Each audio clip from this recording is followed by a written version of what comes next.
Okay, so today we are hopping into some Unlucky Morpheus. This one is the Tower of Blood and the Circus of Seven Colors, aka Les Cercle des Sept Couleurs. Did I do that right? I don't think I did that right, but it's okay. Let's just keep moving past that.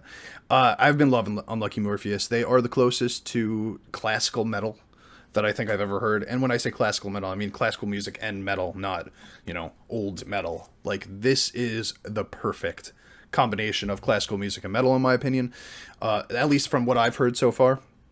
So I'm pretty amped to get into this. Now, this video only has like 1.8 thousand views, right? So like, I'm not sure if this is the right one, but I looked for this song all over the place, and it really wasn't, there was nothing better.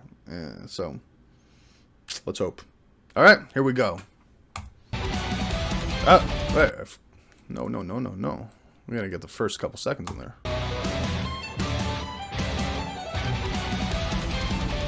Yeah, you can feel it right off the bat. We're already in classical zone.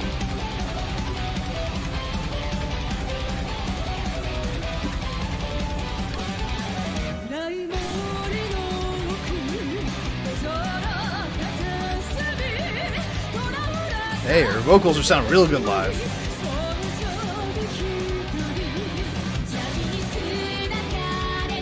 Whoa, wait, what the hell? Did she just change her voice completely? What just happened there? Am I losing my mind? I looked down, Siri went off for a second. I looked down for 1 second, and suddenly she was on a different octave.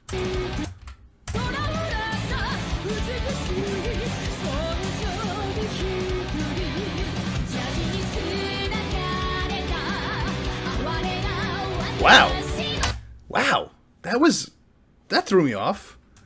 That was really cool. She literally just shifted up an octave, but also her voice, like, with it changed completely. It sounds like a different person singing.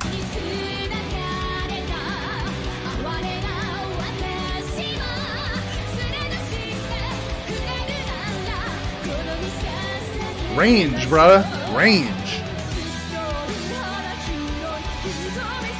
Aye, my favorite scale. Ooh, I'm gonna like this one.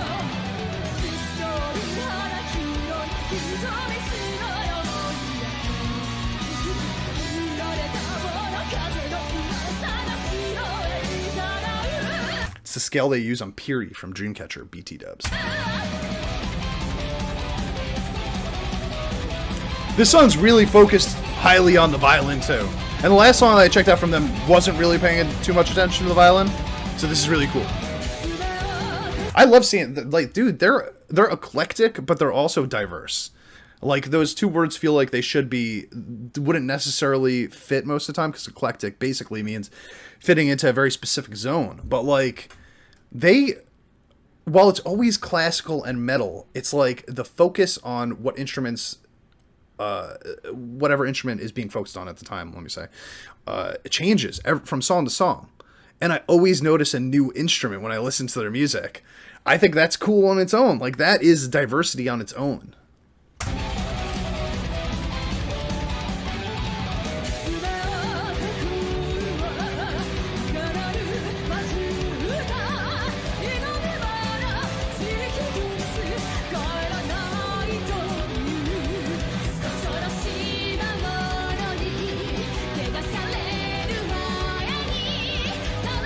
Wow, and that time, okay, so she went through the switch again from the lower octave to the higher one.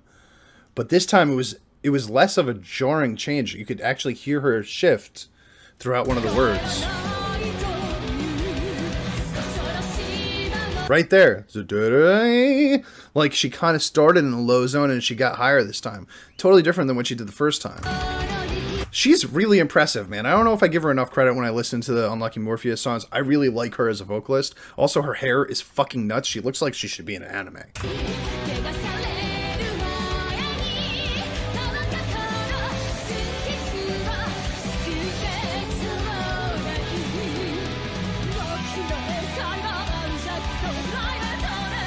I love this part so much.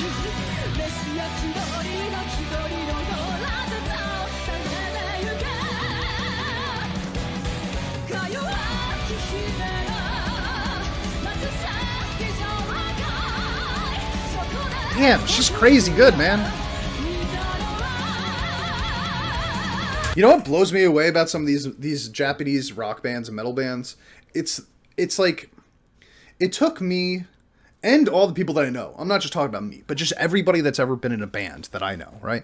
It takes them so long to find beyond that writer, right? Like you have your guitarist, he's going to write the music, or you found this really great drummer that's going to work with you, right? And you always have that like one guy, right? You get that one guy that you can count on. And you try to build around it.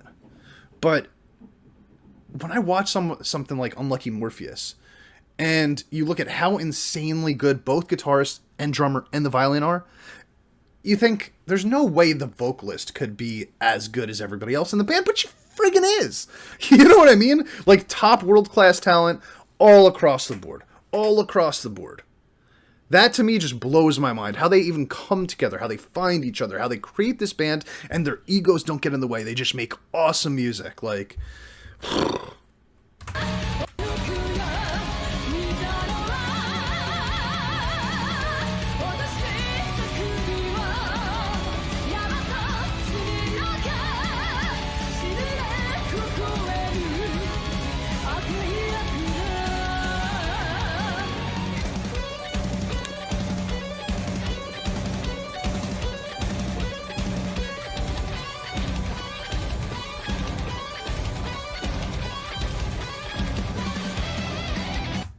I mean, come on. Come on! How fucking cool is that?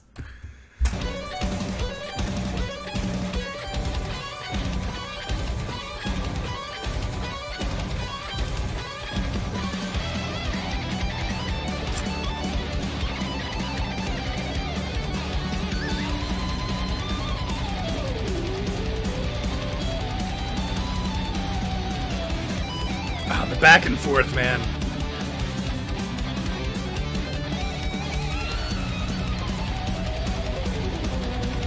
You know what's really interesting about it, too? It's like they're playing on different scales, maybe? I mean, the background music shifts for the instrument, guitar to violin, so it keeps throwing me off because I think they're going to be on the same scale, but then they switch it up.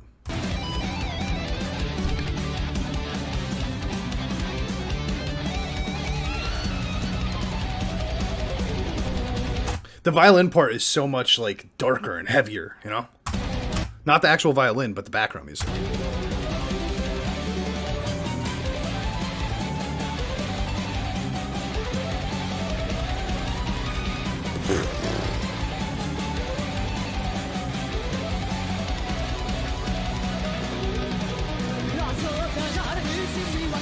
She's so good. Damn it. Every band in the world should find this girl, a version of this girl, this violinist, man, because God, how much better is this band because she's in it? You know, she's friggin' nasty. Like the sound, obviously, like she's creating the majority of the sound. Hey, we got a super chat in here from Sandra. Says Tina is the best. Tina, mod extraordinaire, and I agree 100%. Thank you, Sandra. Let's take this back a little bit. I want to hear the ending of the violin solo. And it got super classical here, too. It kind of reminds you of something, right? Like, it's got a familiar feeling to it. This part. I'm not sure what song it's referencing. They like to reference old school classical songs, which I'm not up on my, like, you know, I don't know all the classical music in the world, right? So unfortunately I can't pinpoint exactly what they're referencing, but they definitely do it intentionally sometimes, and I love to hear it because it's also familiar, you know?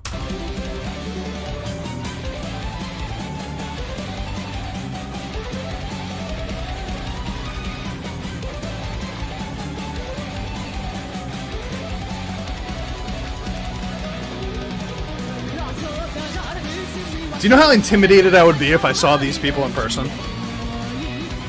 Like, they're so good.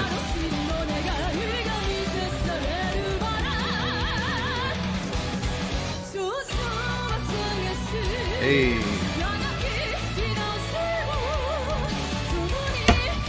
That note, though.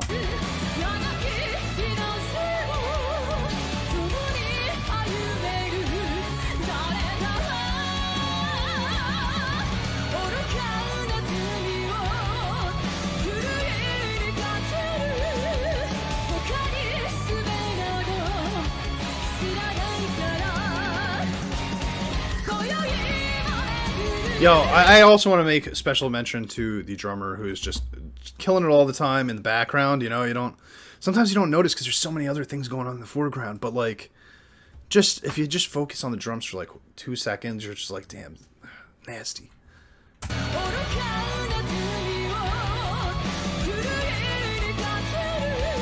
What's that ting-a-ling-a-ling-ling? Y'all hear that ting-a-ling-a-ling-ling right there? It's ting-a-ling-a-ling-ling.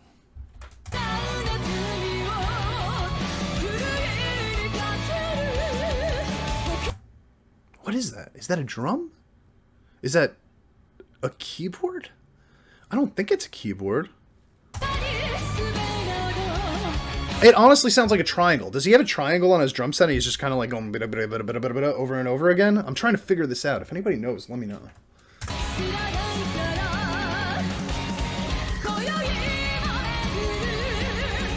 Hold on, I just want to see if we can see a triangle.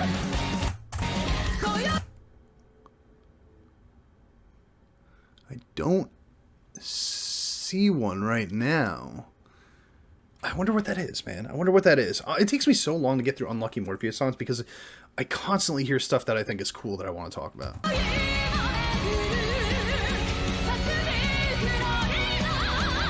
Damn! Jesus, woman! This video only has 2,000 views, man. This video should be 2 million views.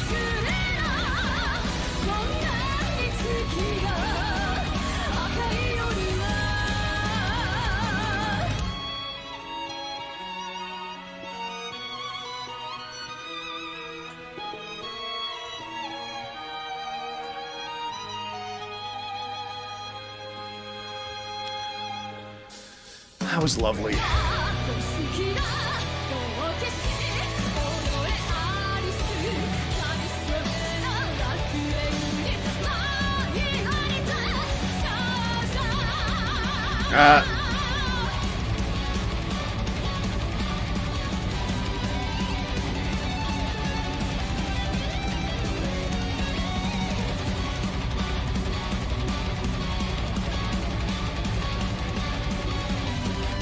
And you know what I love about the utilization of the violin right here? What we're hearing right now is something that you'll hear bands like Epica or Nightwish do, which is they take this part, make it sound really gothic by adding these big harmonic synth-sounding notes, right? But the synths are supposed to sound like violins. We've actually got the violinist here, so she's actually playing those notes instead of a synth playing them.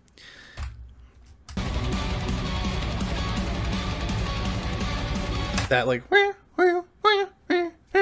you know, you really hear that a lot in like Nightwish or the stuff that I've heard from Nightwish on the synth stuff, and their synth player is friggin' amazing. You know what I mean? He knows exactly how to write a song, exactly when to add those notes. But damn, dude, so does she.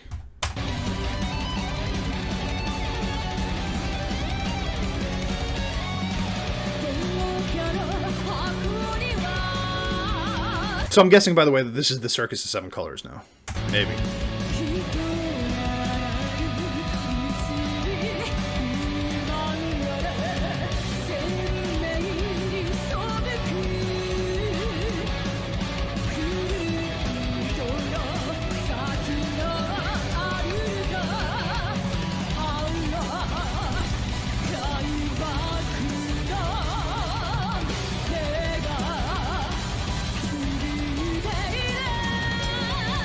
Again, like, imagine what that part would sound like without the violin there, right? It's just... right? But with her, it's... it adds all the melody to it. All of it.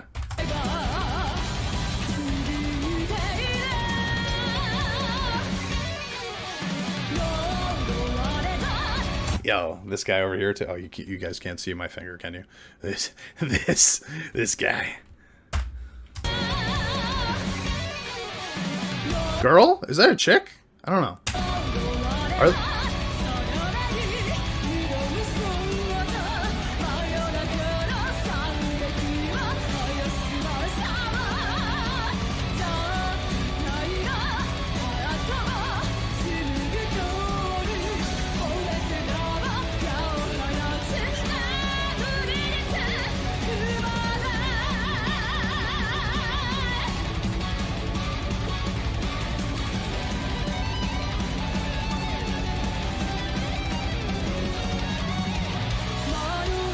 Ooh. Damn, you hear that descent?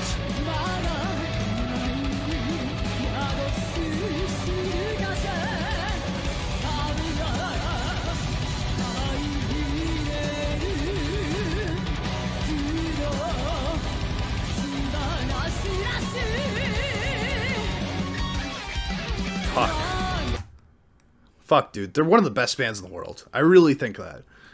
Oh. They do so much. This is what I'm saying. Like, if I wanted to break down the entirety of both of these songs, man, this would take me 2 hours. They are doing so much. That descent that they went on earlier, I can't just keep rewinding, but like that descent they went on kind of blew my mind a little bit. I did not expect it. And the way that they came into it, and then the whole band just kind of headbang all at the right time. It felt so right. You know what I mean? Ugh. They're so nasty. They're so technically intricate. Oh my god.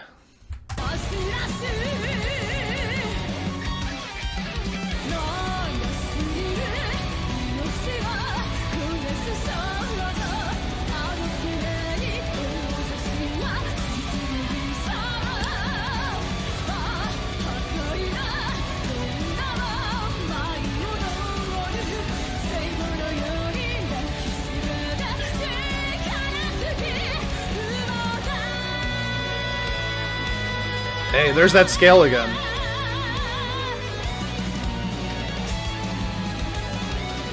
I see why they put these two songs together.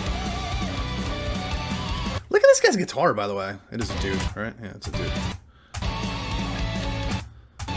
It looks like it's cut off at the end. I've never actually seen that before. Yeah, man. Nasty. Oh, it's cut off at the top, too. What a crazy looking ass guitar.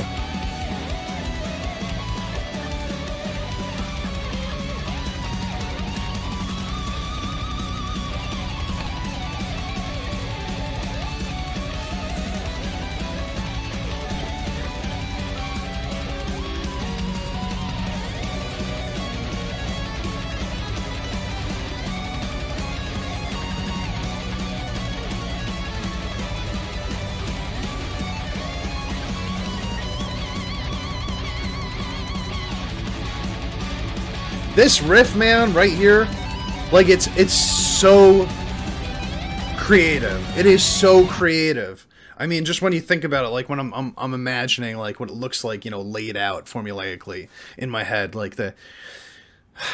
So you've got these lines, right? It's dun dun dun dun dun dun. You know, the guitar and the drums kind of. But what's making that whole thing, like I said earlier, is that on the violin. But as soon as they go through a line of that, the violin takes over and goes, right, and just kind of like rings out the notes, while the guitarist just goes into that sweep sort of, and then back to the, and to me, just like that's just like a perfect setup of for a riff for a guitarist and a violinist to go back and forth. Again, obviously there are other instruments, including the drums, that are just nailing it also and making sure that everything stays intact perfectly. But it's about those two being able to switch back and forth so much. The violinist and the guitarists being able to just like work together is probably the biggest benefit that this band has, aside from the fact that they're all world-class instrumentalists. But it's songwriting wise, that's what they got going for them, man. It's crazy. Now look at this guy's all over the fucking guitar, man.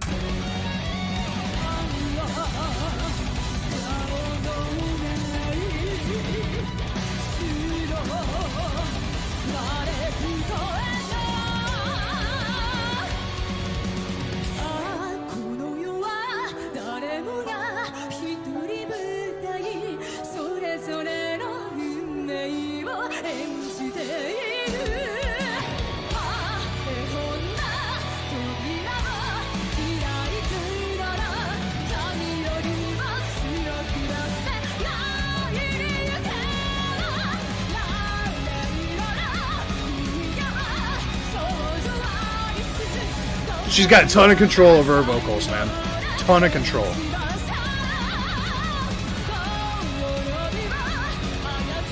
And I love that she retains that sort of like classical Japanese vocal style, you know, with the really sort of wobbly vibrato, which she hits so hard.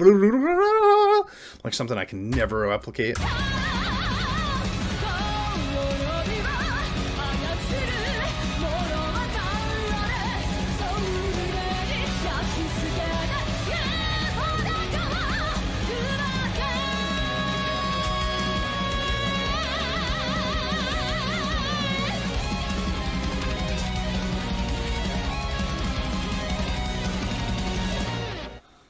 Fuck. They're so good, man. They're so good. I would marry either of the girls in that band. Fuck it. I'll marry the guys too. Bring on the Unlucky Morpheus marriage.